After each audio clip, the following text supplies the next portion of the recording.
Is everyone ready? Yes. Good morning. Good morning. Ah, that's good. That's good. I like that. It's Valentine's week. Love is in the air. Can you feel it? It's just everywhere. It's just permeating everything, right? You know, love is a many splendor. Okay, I won't sing. But anyway, you get the idea. It's a great time of year to think about love.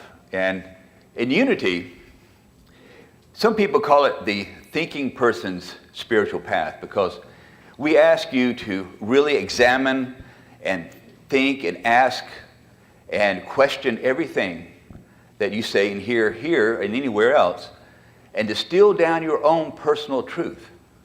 But that takes a lot of mind stuff, doesn't it? What we have to remember and not forget is the heart. To be open-hearted. And what better time of the year to look at being open-hearted than Valentine's? You know, it says in Luke, a good man brings good things out of the good stored up in his heart. And the evil man brings evil things out of the evil stored up in his heart. For the mouth speaks what the heart is full of. We do, whether we know it or not, come from the heart. It depends on whether we allow that heart to be open to the good, to the love, or closed in fear and in discouragement. It starts with loving God. That's where everything starts. So God is love. And once we attune ourselves to that, we feel that love. And that's not the hard part, is it? The hard part is what we do with that. The first thing we have to do is love ourselves. And that's hard to do, isn't it? You think, oh, I like myself. Sure. But do you ever really listen to that self-talk? Especially when you do something wrong or you mess up. You stupid idiot. What do you do? You can't do anything. Oh, God, you're just terrible. All that self-talk. We treat ourselves worse than we treat anybody else. So, first we have to learn to love ourselves. We have to know that that is what it's all about. It is the heart that speaks the loudest of who we are and what we are. And you cannot love anyone else until you do love yourself. It is impossible. It says, quoting Thomas Merton, the beginning of love is to let those we love be perfectly themselves and not twist them into our own image. Otherwise, we love only a reflection of ourselves. It's hard to love the true self and the true selves of others. It's easy to make up this charade or this persona that we put out there and we allow other people to put out there. And usually it's just two personas just bumping in the night. No real connection, no real being.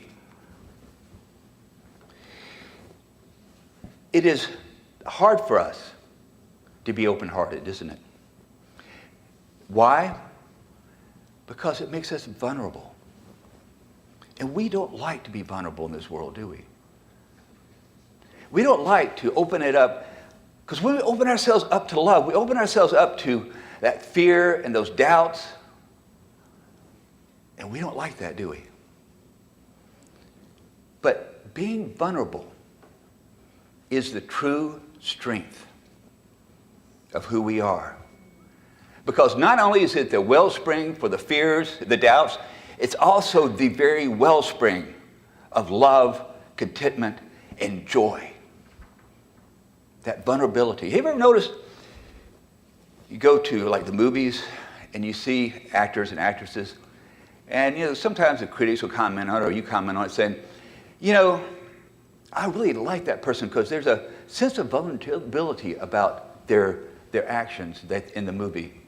That's why I really like them, because there's that underlying vulnerability that seems to be there, even if it's a he-man or a beautiful woman. What we love is that vulnerability in others. that sense of sharing, that sense of being themselves, being vulnerable with each other. And how often do we do that with other people? How often do we do that even with our loved ones?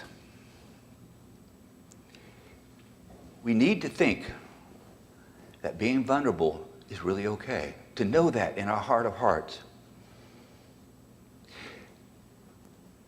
It's really hard, especially for some people. I want to share a story that Peggy told me this morning, if you don't mind, Peggy.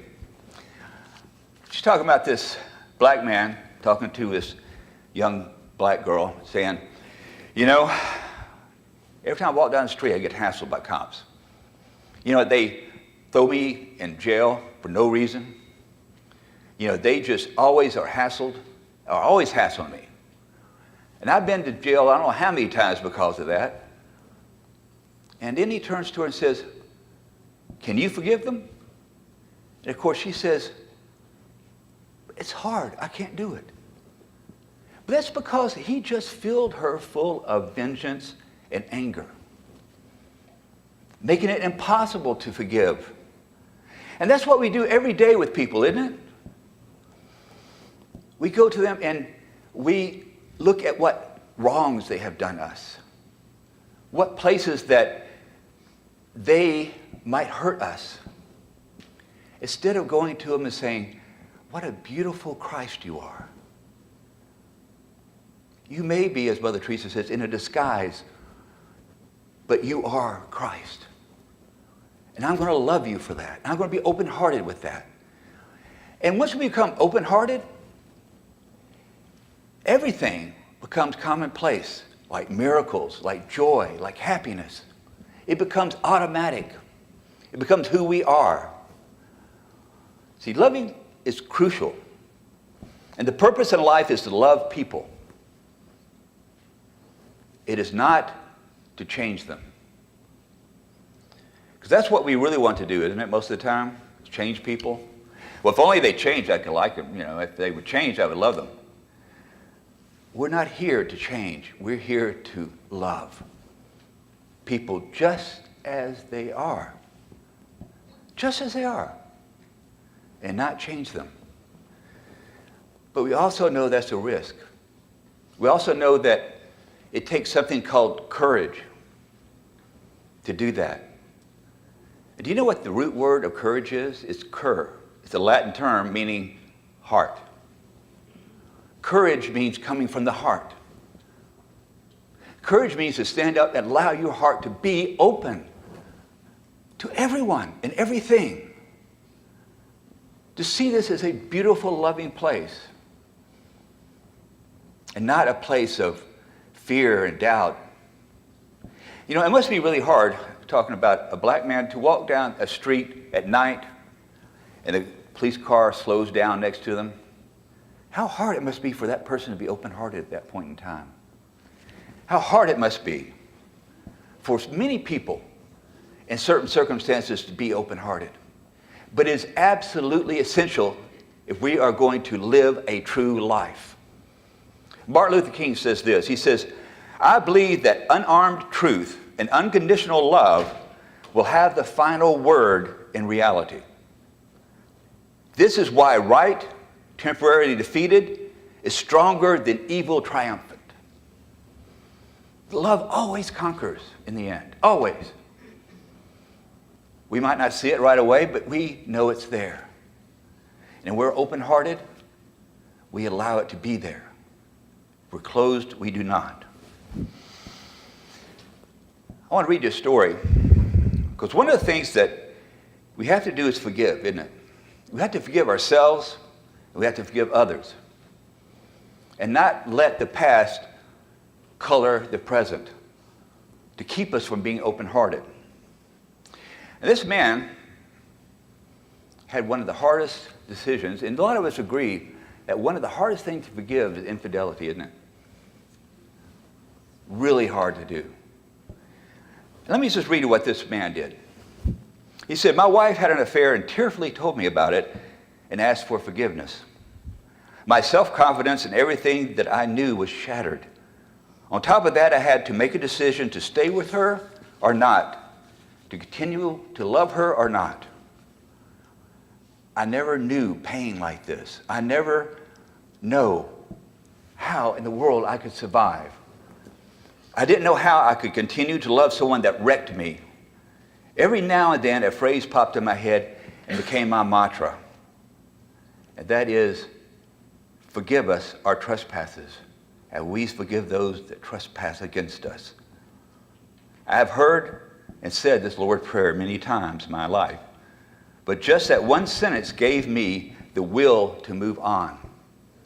It now has a very special place in my heart. After a few months, I was reminded of another thing that I always heard. Love keeps no record of being wronged. Love keeps no record of being wronged. This is hard because even if I choose to stay with her and still wake up to her every morning deciding to love her, I hold it over her head. I felt justified in punishing her. I was still broken, still slowly recovering my self-confidence to back who I was. But I felt justified, self-righteous. But I kept a record of the way that she wronged me and deep down looked for ways to hurt her, just as much as she hurt me. But this was not love. It wasn't unconditional. It was pure vengeance.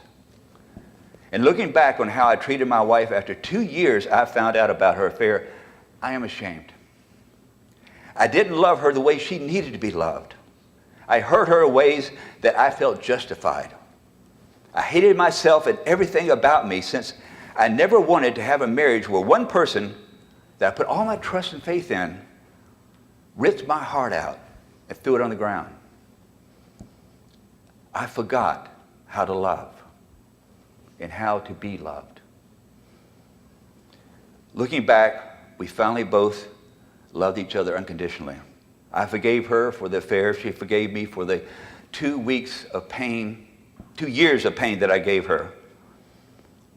I've come to realize that you cannot have unconditional love without forgiveness. You simply cannot love without forgiveness and real love. True love keeps no record of wrongs. Love is only something that you feel is a choice, and it isn't about you. The answer to the question of how to love unconditionally is loving unselfishly, forgiving the unforgivable, and keeping no record of it. That is what love is about. You can forgive anything, but you have to allow yourself to do it and not hold on to it. Because like I said, love keeps no record of wrongdoing. Love is just love.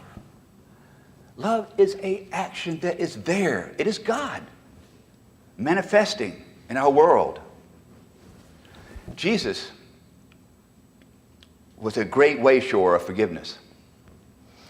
When a disciple came to him and said, how many times I need to forgive my neighbor? Is it 70 times? 7 times? And Jesus looked at him and said, no, not 7 times. 7 times 70 times. You keep on forgiving. You keep on letting go. Because it is you that gets twisted inside, not them. Jesus says 70 times 7. All through his ministry, Jesus faced adversity, and he forgave as he went along. He loved as he went along.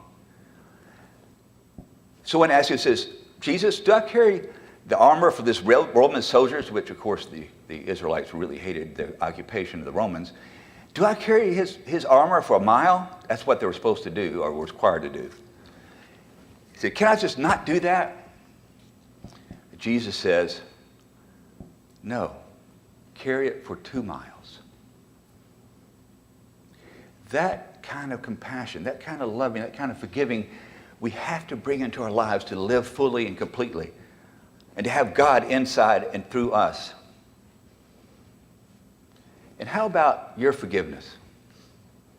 You have things with your spouse, your coworkers, your neighbor, people you see that you just can't quite forgive, can't quite get over.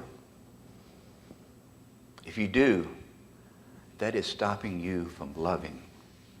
It is stopping the flow of love. And that's what we have to look at, where we're not forgiving. We're not embracing, not being in the here and now with love. Also remember that the key for any relationship is honesty, honesty, honesty, honesty, honesty. Kim was looking on my shoulder when I was saying that. I had to make sure she saw the honesty part. Honesty, honesty, honesty. That's my wife. Because we have to be honest. We have to be honest with ourselves. We have to be honest with other people. What is it I truly want? Not what's going to keep me from getting it. What do I truly want? What do I truly want in relationships? What do I truly want in meeting someone on the street? What do I truly want from life? And the answer, if you really allow yourself to feel it, is I want to be loved. I want to be loving and be loved. It's the strongest force in the universe because it is God. It says in John, God is love. But honesty is hard, isn't it? Being honest with ourselves and others. I'll tell you about this couple, and the woman says, baby, I want to ask you something. And the boy says, ask me anything. I'll do it, whatever it is. She says, will you kill a lion with your bare hands for me? He goes, what? Are you crazy? Kill a lion? I don't even know a lion, let alone kill a lion. With my bare hands? Are you kidding? Ask me anything else, please. Anything else. She says, okay. Why don't you let me examine all the messages on your phone? He goes, where is that lion?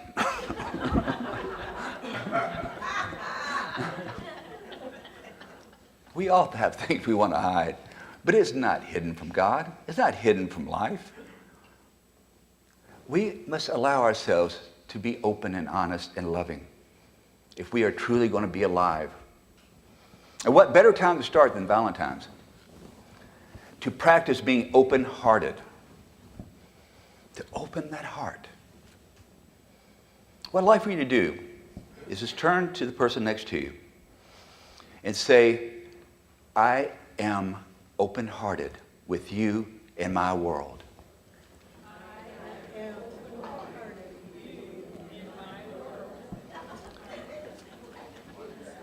See, that wasn't too hard, was it? That was easy to do. And we have to demonstrate that love, don't we?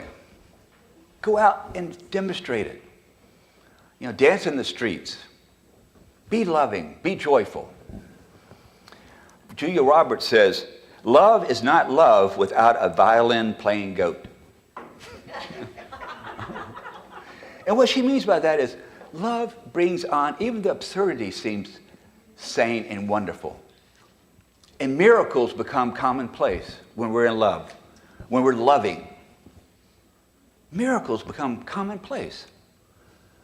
Love is stronger than any seemingly unlovable act. When you love and someone doesn't love you back, it is them that are weak, not you. Because in that vulnerability, in that openness, is your courage. Is your heart speaking. Not demanding, not judging, but speaking honestly, openly, lovingly, as you, as a spiritual being. And it's so easy for us to relate that way, but it's so hard for us to let go of that fear of doing so. But you know what? When we do, we find, hey, that's not so bad. People love me anyway, even with all my shortcomings. And they do, and they will, if we allow them to. You come to love not by finding the perfect person, but by learning to see an imperfect person perfectly. Whether it's someone you see on the streets, someone that you marry, someone that you are with, It's not seeing them perfect. It's not trying to find the perfect people and to put in your life. It's about seeing the imperfect people perfectly and allowing them to be exactly who they are. So I want you to stay open-hearted, to let go and love, and take the cover off your heart. Take that crust and allow it to be peeled back and fall deliciously in love with God, other people, yourself, and this glorious world. God bless you.